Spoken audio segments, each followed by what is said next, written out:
Welcome to DS Core General. In this tutorial, you will learn how to move or swap scan data between catalogs. Let's say you begin scanning a patient and accidentally scan the upper arch in the catalog meant for the lower arch. If this occurs, continue with the scanning process. Once completed, you can easily move the scan data from the lower jaw to the correct catalog. If the correct catalog already contains scan data, it will automatically swap those to the other catalog. This option remains available even for completed scans. Click on Edit and return to scanning mode. This allows you to swap data between catalogs to ensure the right data sits in the right catalog.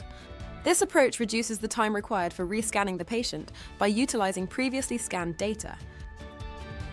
And that's it! Be sure to check out our What's New section to learn about new features and functionalities for DS Core Diagnose, Plan and Make. Thank you for watching.